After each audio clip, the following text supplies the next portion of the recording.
오늘은 8번째 시간이고 우리 1절부터 만약에 했다고 하면 지금 14번째 시간이 되고 벌써. 오늘은 66절부터 71절까지입니다. 오늘 말씀은 비교적 좀 담백한 말씀의 연속이고요. 66절부터 살펴보고 이전에 했던 것처럼 한 30초 정도 글 읽고 시작하겠습니다. 예수께서 말씀하셨다. 건축자들이 거부한 돌을 나에게 보여라. 그것이 모퉁이의 머릿돌이다.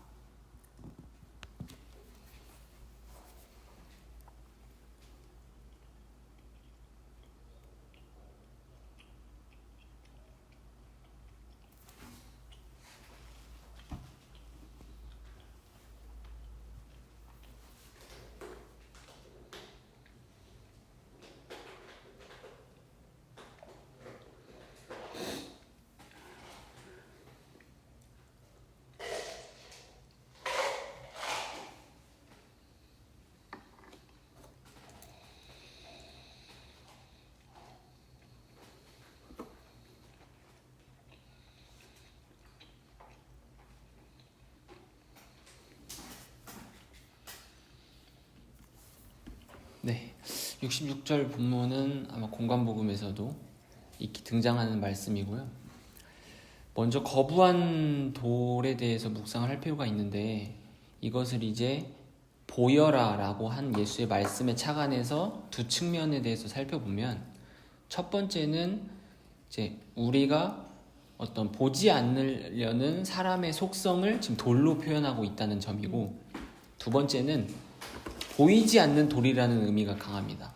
우리가 거부를 했다는 것은 우리가 보지 않으려고 하는, 거부하는, 적대하는 하나님을 돌로 표현하고 있다. 그런 우상을. 자, 그런데 그것을 예수께서 나에게 보여라 라고 했을 때는 보지 않으려는 사람의 어떤 속성을, 그러한 고백을 이끌어내고 있다는 점에서 이 말씀은 유효한 것 같아요. 그래서 마지막에 이제 그것이 모퉁이의 머릿돌이다.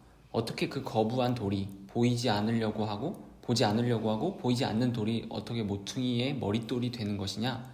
그리스도의 말씀 차원에서는 보이지 않는 돌이지만 새롭게 자리 잡은 말씀의 주춧돌이라고 볼 수 있을 것이죠. 이때의 돌은 이제 보이지도 않기 때문에 다시 찾지도 않을 것이고 그저 있는 것을 인정하면서 긍정하는 돌이 될 것입니다. 이 돌의 두 측면에 대해서 좀 살펴볼 수 있었어요. 그래서 구약, 제가 여기 글 묵상에서도 짚었듯이 이제 말라기서에 보면 그들은 쌓을지라도 나는 헐리라. 그리고 마태복음에서 돌 하나도 돌 위에 남지 않고 다 무너뜨려지리라. 이러한 말씀을 하시는 이유가 우리가 생각하는 그 돌 너머에 자신이 지금 돌로서 와 있는 것이 아니라 정말 움직이고 있는 돌이다. 그것이 이제 모퉁이의 머릿돌이라고 표현을 한 것 같아요. 이때의 돌은 이제 돌이 아닌 게 되는 것이죠. 가장 이제 생생한 예수 그리스도의 존재 자체를 말씀을 하고 있는 것 같아요. 그 왜 베드로한테 무슨 돌 얘기하면서 네, 반석이요? 반석이라고 얘기하면서, 근데 그 반석도 이제 돌이고 그 돌이 구르는 돌, 지금 얘기하신 그런 돌이라고 옛날에 들은 기억이 나거든요. 네, 구르는 돌 위에 롤링스톤? 롤링스톤. 우리 저희가 가쁜 영화. 근데 그 목사님께서 그렇게 짚어주신 거는 이 돌의 쓰임새가 없다는 의미로서 그렇게 짚어주신 것 같고, 저는 이제 말씀에서 돌 하나도 돌 위에 남지 않는다라는 의미가, 이게 상상을 해보시면 돌 하나가 있으면 이 형체가 있잖아요. 그 위에 돌이 얹어져서 이렇게 부서져야 되는데 그조차도 안 될 만큼 산산이 조각난 어떤 돌의 의미가 지니고 있기 때문에 그 무너진다는 의미로 착안해서 봤을 때 우리가 거부한 돌이지만 그 거부한 돌이 무너졌고 죽었지만 어떻게 생생히 살아있는가, 그것이 어떻게 모퉁이의 머릿돌이 되는가, 주춧돌이 되는가에 대한 어떤 의문을 피어오르게 하는 측면에서 이 말씀을 이해해 볼 수 있죠. 완전히 반대고 역설이고 그런 것 같아요. 네. 우리는 건축자니까 뭔가 보이는 돌을 쌓아가지고 보이는 성전을 지으려고 할 거잖아요. 네, 맞습니다. 근데 얘들이 거부한 돌이면 네. 보이지 들어오지 않는 돌이고 또 향상해서 쌓을 수 있는 돌은 아니다라는 뉘앙스를 담고 있는 것 같아요. 네, 건축자들은 그들이 필요로 하는 돌이 아니면 크게 중요하지 않기 때문에 그렇게 비유로서 인용하신 것 같아요. 그리고 심지어 여기 거부라는 표현이 등장하면은 정말 이거는 나한테 쓰레기야. 네네. 내가 집 짓는데 하나도 도움이 되지 않아. 네, 무의미해. 맞습니다. 그런 의미가 강력하게 들어가 있는 것 같아요. 네, 굉장히 간단하고 짧은 문장이지만 그리스도 말씀에 좀 핵심이 담겨 있는 그런 그 십자가 죽음과 부활의 어떤 의미를 잘 짚은 비유라고 할 수 있을 것 같아요.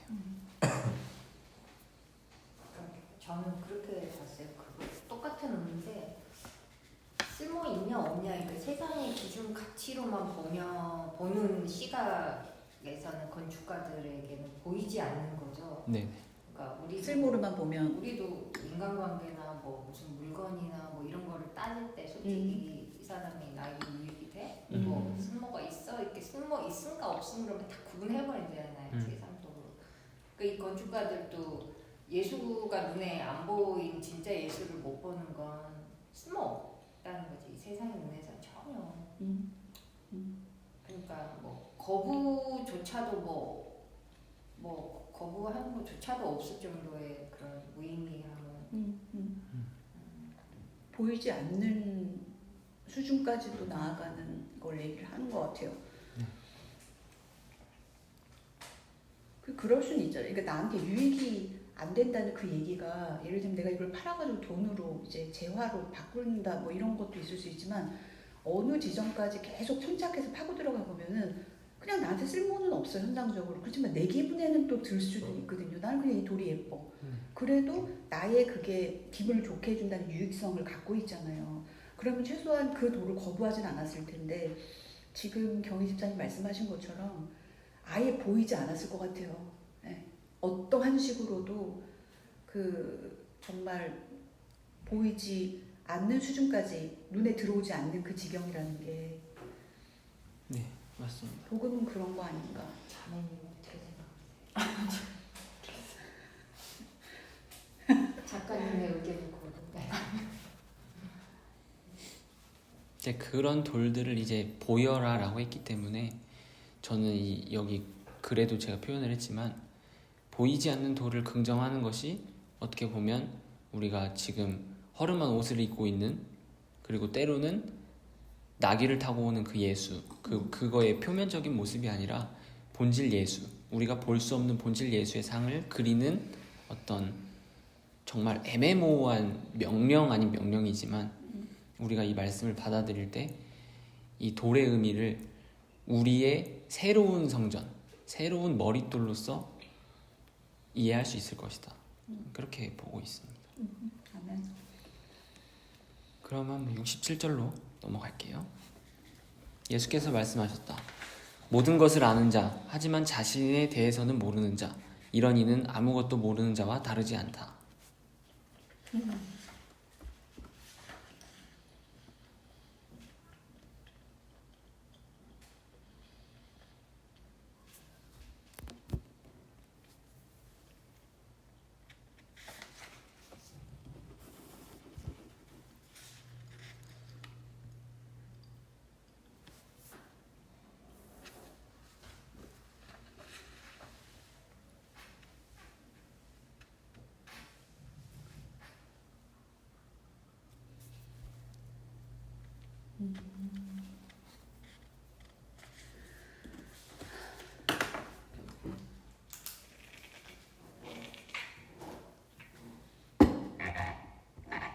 이거 되게 재밌는 표현인 것 같아요.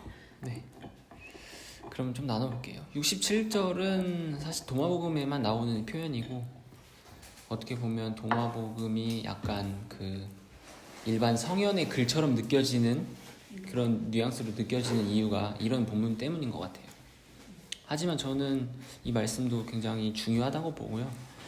이 말씀에서의 핵심은 지금 모든 것과 자신을 대조하고 있다는 것이 일단 핵심이고요. 우리가 생각하는 모든 것은 정말 그 세상에 보이는 모든 것 그 자체라고 볼 수 있는데, 이 자신을 강조하기 위해서 그 모든 것을 지금 빗대어 표현을 하고 있다. 그러면은 이때의 자신은 무엇인가? 아무것도. 모든 것이라고 했기 때문에 우리가 표현을 할 수도 없고 알 수도 없는 자신이에요. 그러면은 예수 그리스도께서 지금 말씀으로 창조하려는 나임과 동시에 예수의 말씀 안에 담겨져 있는 나라고 볼 수 있죠. 그러니까 모르는 것이 당연한 것이고 가리워져 있는 것이 당연한 것이죠. 그런데 모든 것을 아는 자는 그걸 모른다고 인정하지 않고 본인이 자신에 대해서 안다고 생각하는 것이죠. 네. 그리고 지금 본문에서 이 자신을 모르고 있는 현실을 경계하고 있기 때문에 오히려 지금 모든 것을 아는 자라고 했을 때는 무지한 모르는 자를 지칭하고 있다고 보는 것이 적절할 것 같아요. 그러니까 67절에서 예수의 말씀이 이르는 곳은 모든 사람, 자신에 대해서 알지 못하는 사람이다. 이렇게 볼 수 있을 것 같아요. 그런데 이제 복음의 좀 놀라운 점은 이 모르는 자를 발견하는 것이 진짜 나를 발견하는 과정이 되는 것이고 알미 된다는 것이죠. 여기서 좀 이 알에 대해서 오해를 할 수 있지만 저는 이 도마복음이 가지고 있는 이 지식, 이 알미 어떻게 존재로서 승화가 될 수 있는지에 대해서 67절이 명확히 짚어주고 있지 않나. 이 자신은 그리스도와 함께하는 나일 수도 있고 내 안에 존재하고 있는 원래 태초부터 존재하는 나일 수도 있다. 이렇게 볼 수 있을 것 같아요. 소크라테스 말이 생각나네. 네. 세상 사람들이 나에 대해서 많이 안다고 하지만 나는 아는 게 하나도 없다라고 이야기해. 아니, 나는 그거보다도 너 자신을 알라는 얘기를 했잖아요. 그래서 그게 무슨 얘기야? 뭐 그런 얘기는 나도 하겠네. 그렇게 생각해요. 아니 그리고 되게 현자라면서 너 자신을 알라? 그러면 자기 자신도 모르면서 이런 얘기가 왜 이게 가치가 있는 얘기인지가 도저히 옛날에는 이해가 좀 잘 안 되더라고요. 맞습니다. 근데 지금은 요즘에는 알 것 같아요. 네. 소크라테스가 정말 현자였구나. 최소한 자기가 모르는 사람이라는 거는 인정을 할 수 있는. 그러니까 안다 모른다 그러면 뭔가 지식 인포메이션이 있고 너 여기서 얼만큼 아는데? 너 얼만큼 모르는데? 그러면서 약간 또 크기를 비교를 하게 되고 비교 개념이 들어가고 우월 개념이 이제 들어갈 수밖에 없잖아요. 네.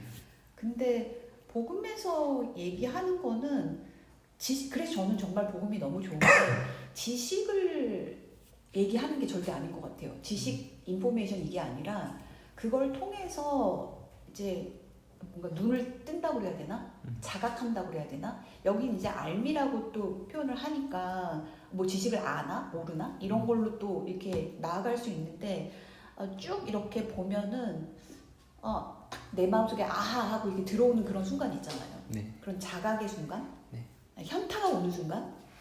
그러니까 지식하고는 좀 상관이 없는 그런 것 같아요. 네.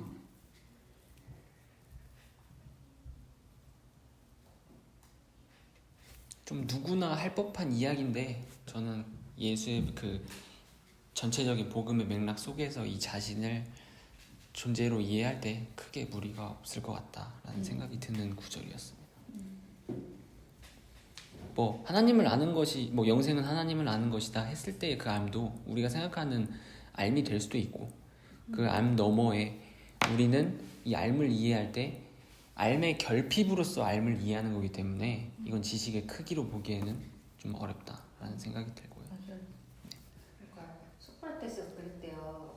모든 이렇게 기록을 남기지 않으려고 했대요. 그러니까, 기록을?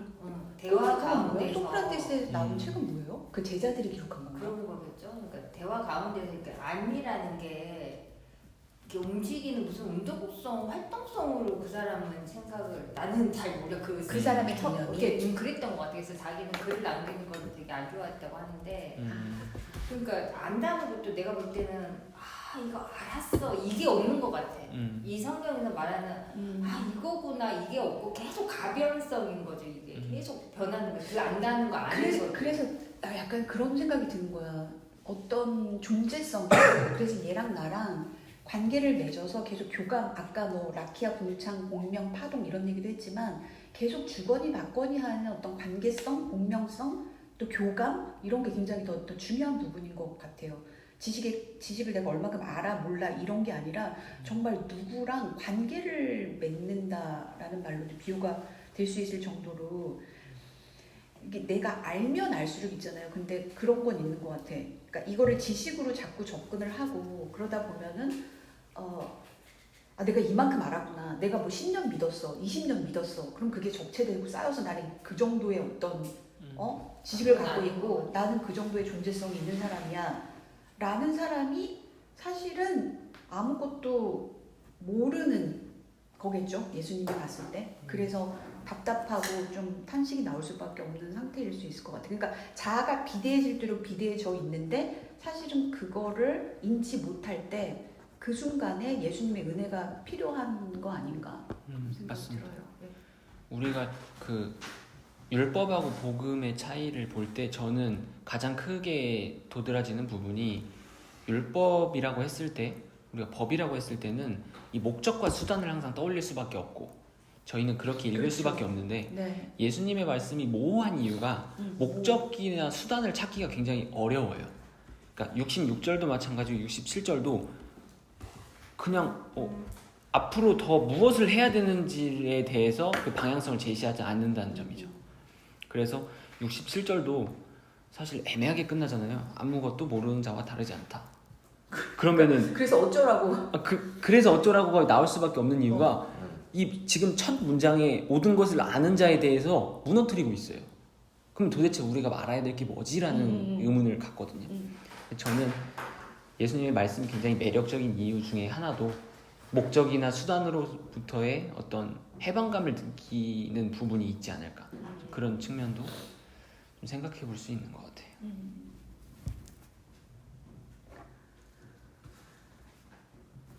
네, 그럼 68절, 69절을 읽어볼게요. 이 부분은 거의 좀 비슷한 본문이어서 제가 좀 묶어서 책으로도 그렇게 엮었고요. 68절입니다. 예수께서 말씀하셨다. 너희가 미움과 핍박을 받으면 복이 있다. 너희들은 어디에서 핍박을 받든 어느 곳에서도 발견되지 않을 것이다. 69절 예수께서 말씀하셨다.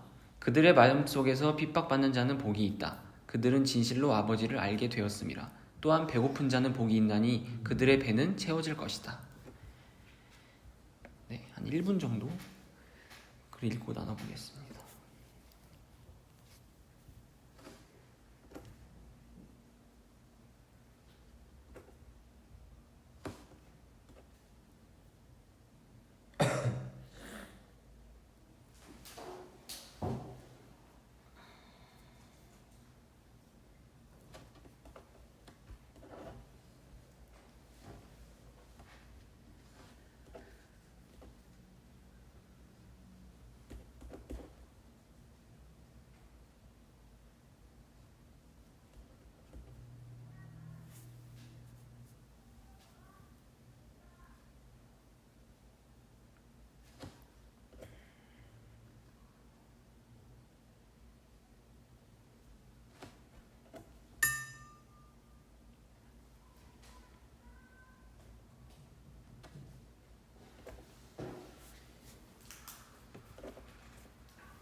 네, 68절, 69절은 또 익숙한 본문이지만 산상수훈의 구절에서 약간 좀 가미가 된 본문들이에요. 먼저 핍박이 동시에 등장하기 때문에 개념을 좀 짚고 가면은 우리가 복음서에서 핍박이나 가난, 애통함 이런 것들이 나오는 이유가 우리 안에서 무언가를 일으키고자 하는 예수님의 의지 때문에 그런 것 같아요. 그래서 핍박을 복음으로 다시 해석을 해보면 우리가 원하지 않는 곳으로 내몰아가거나 뒤에서 몰아간다라는 양이 목자를 쳐가는 의미로서의 핍박을 말을 하고 있는 것 같습니다. 그래서 산상수훈의 핍박이 수동태로 사용된 것이고요. 그런데 제가 68절, 69절에서 핵심으로 집은 어떤 어구는 68절 마지막 부분에 어느 곳에서도 발견되지 않을 것이다 라는 거예요. 제가 왜 이것을 핵심으로 잡았냐면은 이렇게 볼 수 있을 것 같아요. 우리는 미움과 핍박을 받으면 복이 있다라고 했을 때 지금 내가 미움을 받고 있고 핍박을 받고 있기 때문에 나의 상태에 대입을 해서 나는 복이 있는 존재야 라고 여기거나 지금 내가 미움과 핍박이 없기 때문에 나는 어떻게 해야 되지? 라는 우리 안에서의 자의적 해석이 좀 만연하게 되는 것 같아요. 그런데 읽을 때. 네, 그런데 예수님의 말씀은 어느 곳에서도 발견되지 않을 것이다. 이게 굉장히 의미심장한데요. 저는 두 가지 정도로 볼 수 있을 것 같아요. 첫 번째는 말씀 그대로 핍박을 받는 너희는 지금 세상에 존재하는 너희가 아니기 때문에 예수의 말씀 차원에서 너희나 제자들은 아까 말한 67절에서 자신이거든요. 우리 안에 존재하고 있는 태초의 생명. 그 생명은 이 세상 어느 곳에서도 발견되지 않을 거야 라고 얘기를 하고 있는 것이고, 두 번째로는 너가 지금 세상에서 받고 있는 핍박이나 가난, 애통함들을 내가 주는, 그리스도 예수가 주는 핍박으로 여기지 말라라는 의미를 동시에 지니고 있다는 거예요. 그렇기 때문에 이 세상 어느 곳에서도 발견하려 하지도 말 것이고 발견되지도 않을 것이다 라는 점을 명확히 하고 있다. 저는 네네. 그 핍박은 세상에서 우리가 그 세상의 관점으로 이해하고 있는 그 핍박이 아니라는 의미인 거죠? 네, 맞습니다. 그래서 이제 복이 전환이 되는 것이죠. 그러니까 우리 관점에서는 억지로 핍박이 복이 된다라고 했을 때 억지로 믿을 수 있지만 그게 체감이 되지 않잖아요. 다만 말씀 차원에서의 핍박은 그리스도의 창조에 의한 핍박이기 때문에 이게 복이 되는 거라서 이제 역설적이 아니라 이제 진리가 되는 것이죠. 말씀 차원에서는. 우리는 그것을 역설로 이해하지만. 네. 그래서 69절에서 보면 이제 배고픈 자가 또 등장을 하는데, 앞서 살펴본 68절의 핍박의 관점으로 볼 때 이 배고픈 자는 제가 글에서도 적었지만 핍박의 진통으로 신음하는 존재이고 죽음에서 생명을 갈망하는 존재로 볼 수 있을 것 같아요. 네. 제가 이 묵상을 좀 읽어드리고 싶은데요. 결국 예수라는 존재가 핍박이다. 우리는 예수에게서 구원의 기쁨을 떠올리고 싶어한다. 그러나 그 중심에는 항상 나만 존재한다. 도대체 누가 하나님인가? 제가 잘못 적었지만 이 복과 핍박을 바꿔야 돼요. 그러나 핍박을 복으로 이해하고 경험한다면 더 이상 예수는 핍박이 아닐 것이다. 도마복음 69절의 말씀처럼 예수는 나의 아버지가 될 것이다. 또 마지막 말씀처럼 고픈 배가 채워질 것이다. 이렇게 좀 도대체 누가 하나님인가? 그렇잖아. 그 말씀을 내가 중심이 돼버리면 이 핍박은 정말 내가 받아야 될 상급에 대한 대가 정도로 막 네. 이렇게밖에 안 되는데 자학이야, 거의 자학 수준이야. 이 세상 수준의 단어가 핍박이 이런 단어 자체가 이미 우리 세상과 맞아요. 다른 단어라는 생각이 들어요. 다른 세상의 단어. 네. 그래서 저는 말씀해 주신 것처럼 68절에 아까 그 어느 곳에서도 발견되지 않을 것이라는 나의 영적 자의 인식이 배고픈 자로 어떻게 연결이 되냐. 이 배고픈 자는 정말 괴로운 존재이고 어떤 핍박의 진통으로 신음하는 존재이기 때문에 저는 이 배고픈 자 역시 복 있는 자가 자명하다. 이렇게 읽어볼 수 있을 것 같아요. 네. 그 동화복음은 복음서 같은 경우에는 1차 믿음으로 네네. 읽기가 쉽죠. 해석하기 쉬운 조건을 갖고 있잖아요. 네네. 근데 동화복음 보면은 한 마디씩 꼭 끼워 넣어가지고 네, 맞습니다. 찬통 깨는 것 같은 느낌이에요. 네, 생각을 하게 만드는. 막판에 꼭. 막판에 어느 곳에도 발견되지 않을 것이다 이 한 마디 넣어가지고 네네네. 이게 핍박 받는 복이 왜 갑자기 발견되지 않을 거래 막 이렇게 맞아요. 생각하게 만드는. 그렇죠. 그 중간이 비어 있는데 이 중간에 대해서 또 어떻게가 없잖아요. 배가 어떻게 맞아요. 채워질 거에 대한 내용이 없는데 맞아요. 네. 이 중간 안에서 좀 오묘하게 좀 섞여 있는 그런 말씀의 매력이 있어서. 근데 되게 안타까워. 이 동화복음이 66권 안에 들어가 있었으면 해석이 지금처럼 너무 이렇게 표피적으로 흐르진 않았을 거라는 생각이 들어요. 매력이 없는 거죠. 그러니까 그렇겠지. 근데 여기서처럼 이게 뭔가 힌트가 이렇게 딱딱 나오면 이게 그 의미는 아니겠구나라고 생각을 하는데 뭐 핍박을 받으면 너희가 복이 있다 막 이런 식으로 다른 복음에서는 나오잖아요. 그러니까 완전히 오해하기 쉬운 구조인데 동화복음이 하나 끼어 있었다면 좀 더 그런 해석의 오류를 줄일 수 있지 않았을까라는 아쉬움. 그렇죠. 그럴 수도 있고 이제 현상적으로 아쉬운 부분은 이게 우리 1945년도에 그 항아리 안에서 발견이 됐기 때문에 사실 이게 45년도 발견이에요. 네, 그러니까 얼마 안 됐어요. 한 80년 정도? 그래서 그래? 성경 말씀 엄청 오래됐잖아요. 아니 그 전에 66권이 아니었다는 나 처음 들었는데. 현 세대에 발견된 거예요. 뭐야? 그냥 그래서 이게 신세기에. 그 문체나 이런 것들을 학자들이 봤을 때는 마태복음이나 요한복음보다 앞서서 쓰였다고 기록은 돼 있는데 이게 왜 항아리 안에 있었을까라는 또 묵상을 해볼 수가 있는데 그때 당시에 좀 그래도 이단 비슷하게 취급을 받지 않았을까? 왜냐면 비주류였기 때문에 당시 정치적으로 너무 위험했던 거야. 네. 이게. 그럴 수도 위험했던 있고 거야. 진짜 그 좀 지하 세계에서 이게 도마가 다 썼다고 보는 게 아니라 도마의 제자들이 어느 정도 좀 썼다고도 보거든요. 그래서 좀 소수의 사람들이 말씀을 좀 묵고한 결과 이런 것들이 있다라고 했을 때 이것을 숨길 수밖에 없는 이유도 있었을 것이고 이게 세상으로 드러나지 않았을 이유도 좀 있었을 거라서 그래. 네. 중세 시대 때 교황이 최고고 이걸로 정치를 해야 되는데 이런 게 나와 있으면 안 돼. 근데 마니교나 짜라스트라 그 조로아스터교도 음. 그 성경에서 비롯된 거 아니에요? 비슷하다고 내용이 하더라고. 내용이 그럴 것 비슷하더라고, 같아요. 보니까. 근데 이제 종교는 진짜 비슷해. 종교는 솔직히 도마복음이랑. 좀 비슷해요. 저도 많은 경전을 좀 겉핥기식으로 읽어봤는데 좀 비슷해요. 그게 왜 그러냐면 종교의 언어잖아요. 그리고 우리가 보는 것도 사실은 문자가 있는데 종교의 언어의 외피를 볼 수밖에 없기 때문에 그 외피는 비슷할 수밖에 없을 것 같아. 네, 맞습니다. 다만 그 뉘앙스와 맥락과 뭐 이런 거는 제 생각에는 그냥 삶으로 각자 살아서 길어 올리는 수밖에 없는 것 같아요. 다른 왕도가 없는 것 같아요. 조로아스터가 영지주의죠? 비슷할 거예요. 근데 다만 대부분의 종교는 그 거래 관계에 익숙한 그 다 목적과 수단 안에서 이루어지는 그 내용이라서 쉽게 걸을 수 있어요. 다만 이제 제가 20대 초반에 저도 그렇게 별로 생각 없을 때 아예 빈 머리 상태에서 이걸 먼저 접해서 그랬을 수 있지만 이게 도대체 무슨 얘기를 하는 거야 라는 의문이 너무 많이 들어가지고 이해가 안 되죠. 예.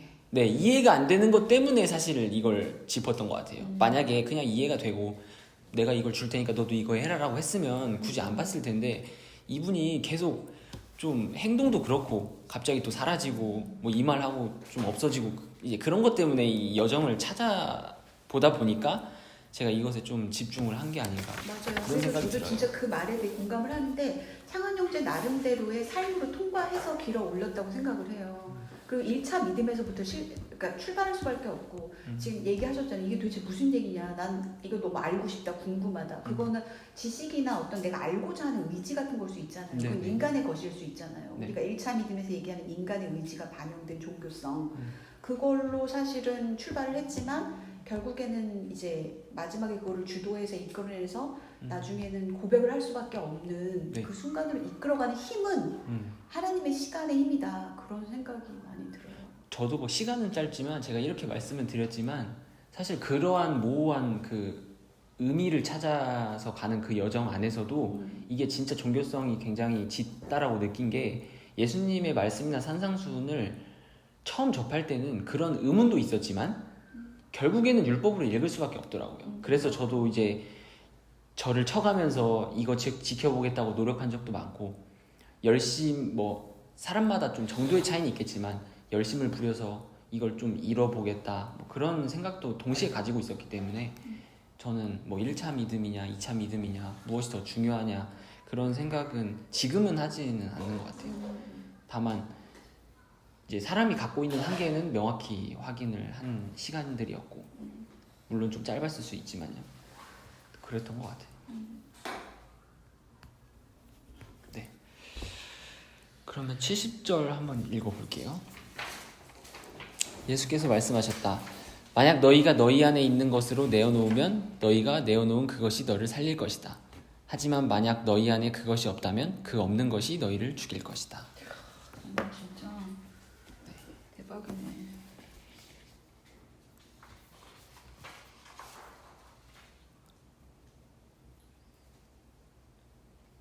없는 것이네.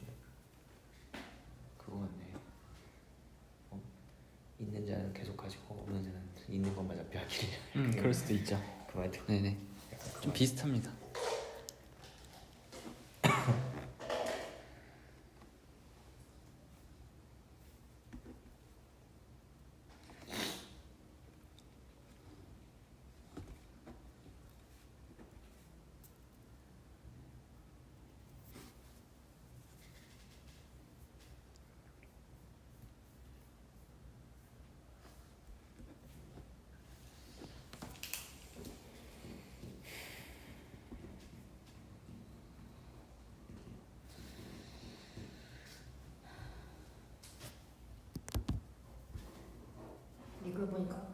목사님 말씀이 떠올라요. 오늘. 네네. 자기가 죽어 있다는 걸 모르면 네네. 그거는 영원히 어떻게 할 수 없는 거잖아요. 음. 그 죽어 있다는 걸 내어놓을 때 네, 그게 너희 맞습니다. 생명이 되는데 네네. 근데 그 네가 죽어 있다는 거 모르면 영원히 그거는 어디를 세상 끝까지 가더라도 발견할 수 없다라는 생각이 그 말씀이 생각나요. 네네. 제가 어제 갤러리 갔다 왔는데 예술의 전당에 지금 베르나르 피페라는 프랑스 그 화가가 그 전시돼 있더라고요. 그림이. 그 그림 다 앙상해요. 뭔가 앙상하고 삐쩍 말라고 사람 그리면은 되게 삐쩍 마르고 엄청 기괴하게 그렸더라고요. 근데 그게 그 사람이 세상을 못 다 죽어 있다고. 그때 당시에 프랑스는 엄청나게 화려했잖아요. 근데 그 화려한 프랑스의 모습을 그 사람은 다른 눈으로 봤던 거예요. 다 죽어 있는 모습. 그러네. 엑스레이 찍듯이 뼈만 본 거구나. 그러니까 이면에 있는 모습까지 담은 거예요. 그림에. 배를 뭐라고요? 베르나르 피페. 아, 어디에 사는? 지금 예술의 전당에서 하고 있어요. 거기가 강남에 있는 거. 예술의 남부터미널. 서초. 아, 오케이. 70절도 좀 오묘한 말씀인데 여기서도 역시 한국사단 말이야. 너희 안에 있는 게 무엇인지 모릅니다. 여기서도 제시를 하지 않아요. 우리가 말씀을 받아들이고 이해할 때 한 가지 오해라고 생각할 수 있는 부분이 뭐냐면 이 말씀을 읽었을 때요. 우리 안에 있는 것이 무엇인지 찾으려고 해요. 첫 번째. 이 말씀을 순수하게 읽었을 때요. 왜냐하면 너희 안에 그것이 없다면 죽는다고 하니까 뭘 내놓아야지 어떤 그 형체를 띄운다는 거죠. 맞아요. 자, 그리고 두 번째, 그 종교의 의식을 가지고 그 안에 있는 것을 찾아서 내놓으려고 해요. 이게 이 두 가지 오해라고 할 수도 있고 우리가 가진 속성이라고도 볼 수 있을 것 같아요. 그런데 제가 묵상한 바로는 이 안에 대해서 예수가 지금 얘기하고 있는 이 안에 대해서 어떤 형체를 내놓아야 되는 게 아니라 오히려 가늠할 수 없다는 지금의 현실을 정말 차가운 가슴을 가지고 받아들여야 되는 부분이 있어요. 우리가 이 말씀을 읽었을 때. 그러니까 산다, 죽는다 이런 과격한 말씀을 하시는 이유가 안에 무엇이 없다는 거예요. 지금 집사님이 말씀해 주신 것처럼요. 그러니까 우리가 이 말씀을 읽었을 때 존재의 생명이 없다는 사실로 비로소 하나님이 가득하다는 것을 이해할 수 있는 것이고 바로 그것으로 우리를 살릴 수 있다라고 말씀을 하고 있는 것이죠. 제가 요한복음 1장에서 굉장히 좋아하는 구절을 가져왔는데 많이 인용하는 구절이기도 하고 1장 1절을 전 많이 좋아하지는 않습니다. 이 사도 요한의 묵상 중에 그가 세상에 계셨으며 세상은 그로 말미암아 지은 바 되었는데 세상이 그를 알지 못했다고 하고 자기 땅에 오매 자기 백성이 영접치 아니했다고 하죠. 모르는 거죠. 안도 모르고 예수라는 존재도 모르는 것이죠. 다만 말씀을 왜 기록하고 말씀을 하고 계시냐? 그 부분은 우리가 안에 또는 우리가 무엇을 가지고 있다는 것을 가늠할 수 없다는 현실을 자각해 하는 말씀으로 지금 다가와 있다. 저는 이렇게 이해해 볼 수 있을 것 같아요. 여기서도 정말 목적어가 없죠. 발견할 수 없죠. 그래서 안이 무엇이냐라고 했을 때 이 안이 무엇이다라고 정의 내릴 수 없는 구절입니다. 결국에. 그러면서도 이 문법 안에서 좀 말장난처럼 보일 수 있지만 하나 묵상을 해볼 수 있는 점은 이 두 번째 줄 끝에 보면 그것이라고 돼 있잖아요. 그것이 없다면 이 그것이 바로 첫 번째 문장에 나오는 너희 안에 있는 것이에요. 네. 그래서 너희 안에 있는 그것을 발견하지 못하면 그것 자체가 죽음의 상태다라고 이해를 해보시는 게 좀 적절할 것 같습니다. 예전에 그래가지고 정성이 있어야 되고 조금 더 어떻게 뭐 봉사 예전에 뭐 헌금 아니면 뭐 전도 뭐 이런 거 이제 눈에 보이는 소위 말해서 그런 것들이 이제 되려면은 내 안에 믿음 그럼 내 믿음이네. 네. 내 안에 있는 게 이제 믿음이라고 한 거야. 결국에 그 무엇을 믿음을- 하나 들어오게 돼 있죠. 그걸 추출할 수밖에 없잖아요. 네. 믿음 그래 내 안에 믿음이 있지. 그러면은 이 믿음이 나를 살릴 거야. 그리고 그거를 놓는다는 거는 어쨌든 그 믿음이 바깥으로 표현돼야지 되는 거잖아요. 네, 맞습니다. 그러니까 결국에는 그 이제 구조 안에서 계속 돌아가는 건데 사실 예수님이 얘기하고자 했던 거는 완전히 그 반대의 의미를 얘기를 하고 싶으셨던 거고 그걸 또 계속 하다 보면은 그렇게 계속 할 수 없는 자기 자신의 어떤 위선이나 그 충돌하는 지는 반드시 있잖아요. 그 충돌, 그 무너져 내리는 그 지점에서 이제 나오는 고백? 아 이게 아니구나, 결국엔 아니었구나. 그럼 무슨 얘기를 하시려고 했던 걸까라는 그런 질문들, 이런 것들이 다 내 안에서 있는 것들인 것 같아요. 우리는 아니라고 생각했을 때 좀 기대감이 있잖아요. 껍데기가 있으면 안에 그치. 반드시 뭐가 있을 거다. 맞아, 내용.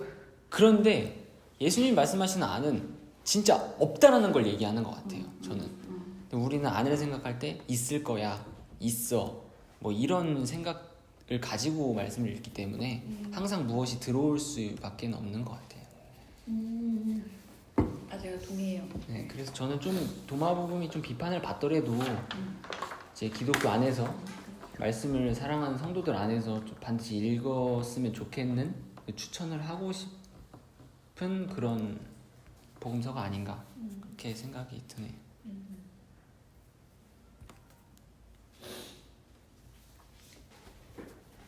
네, 그럼 71절 마지막으로 오늘은 좀 간단한 말씀이기 때문에 예수께서 말씀하셨다. 내가 이 집을 무너뜨릴 것이다. 아무도 다시 세울 수 없을 것이다.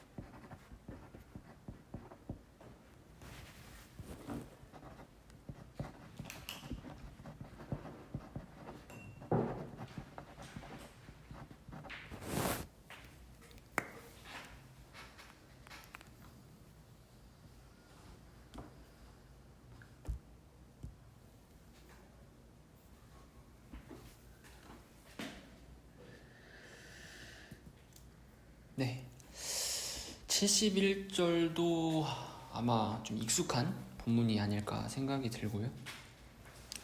저는 이 71절의 말씀이 66절과 굉장히 유사하다고 보고 연결이 돼 있다고 봅니다. 결국에 66절에서 이 건축자는 돌을 가지고 있는 이유가 집을 만드는 과정이거든요.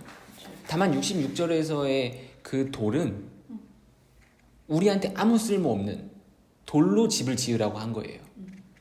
그러면 71절에 와서 이 집을 무너뜨릴 것이다 라고 했을 때 단순히 46년 된 성전, 그 예루살렘 성전이 무너진다는 것에 대한 예언이 아니라 우리가 각자 집을 만들어가는 과정이 무너질 집을 만들어야 된다는 것이죠.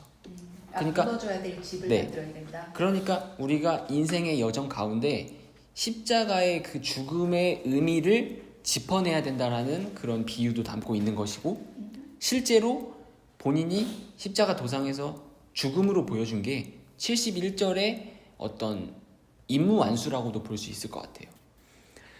여기서 이 집은 이렇게 볼 수 있죠. 우리가 구축하고 있는 나라는 사람의 어떤 총체라고 볼 수 있을 것 같아요. 단순히 어떤 안식처라는 의미라기보다는 우리가 단단하게 구축하려고 하는 어떠한 공간이자 나 자신이다.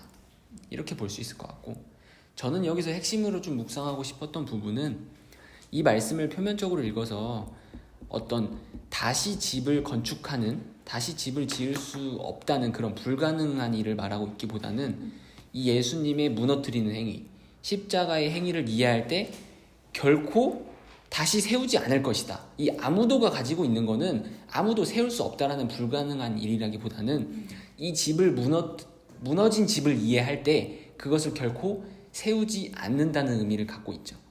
그러니까 이해하면 그런 네, 짓을 안 맞습니다. 할 거라는 얘기죠. 네, 그러니까 이것이 진정한 안식인 거죠.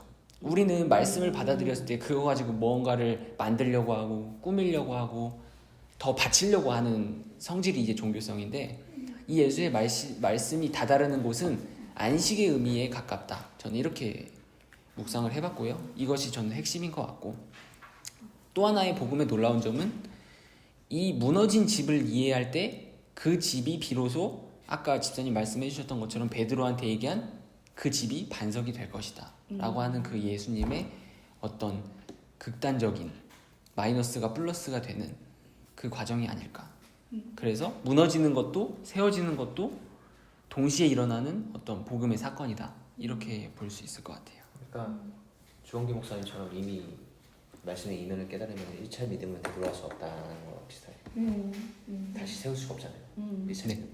그래서 결코 이제 죽음이 아닌 것이고 무너뜨려졌지만 무너진 것에 다시 이제 집을 건축하려는 마음이 이제 아닌 것이고 그냥 이제 보이기만 진정한 네. 안식이 온다. 인정을 하는 것이죠. 아. 내가 산산조각 난 이 현실을 인정을 하는 것이고 그래서 어떻게 보면 좀 차가운 것 같아요. 내가 살아가고 있는 세상은 정말 아름다운 것을 보려고 하는데 계속 나한테는 그러한 면모들을 보려고 하는 것이 아니라 계속 산산조각난 어떤 조그만한 돌, 모래 같은 인생을 계속 보여주시니까 조금은 차갑고 어렵고 재미도 없고 달갑지도 않은 이 말씀이지만 그래도 우리가 좋아하는 이유는 각자의 안에서 일어나는 하나님의 역사이고 정말 세상의 관점으로 봤을 때는 말도 안 되고 아무 쓸모도 없는 이 말씀을 가지고 왜 우리는 붙잡고 있는 것인가. 때로는 저는 그런 생각도 해요. 좀 부끄러운 고백이지만 좀 바보 같다는 생각도 해요.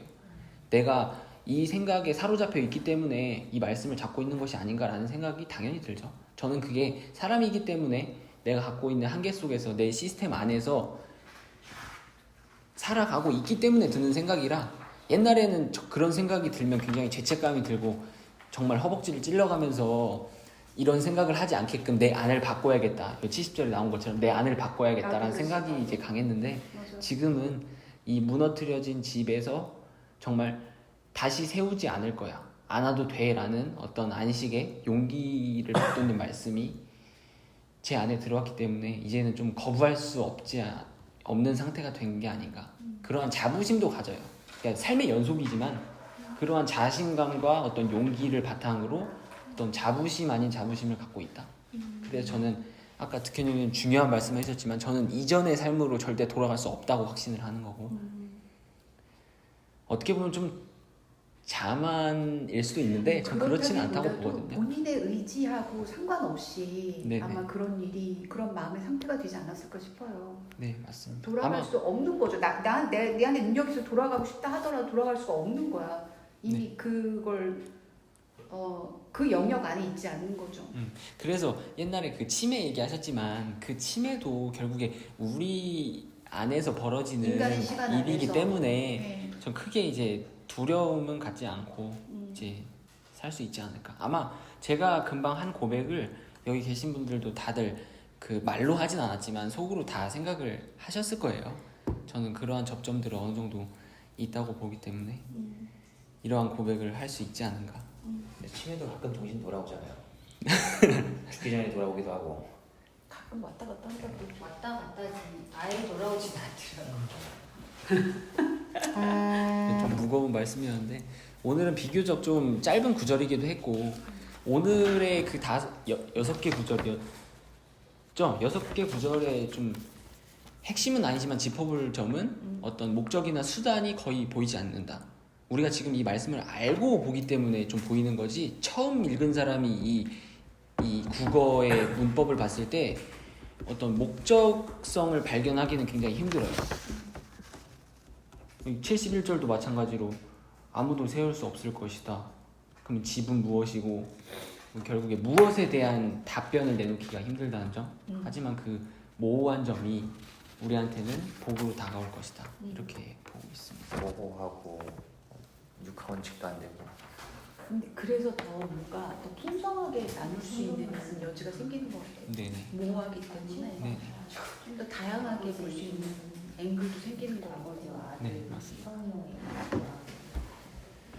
거기 지적으로 즐겁기도 해, 솔직히 얘기하면. 네 맞습니다. 근데 그게 지적으로 이제 되게 즐거워. 지속이 안 돼서 그렇지 사실은 이 도파민이라는 게 사실 계속 더 큰 게 다가와야 되는데 말씀은 아시다시피 사실 계속 한 똑같아요. 얘기만 하잖아요, 한 얘기.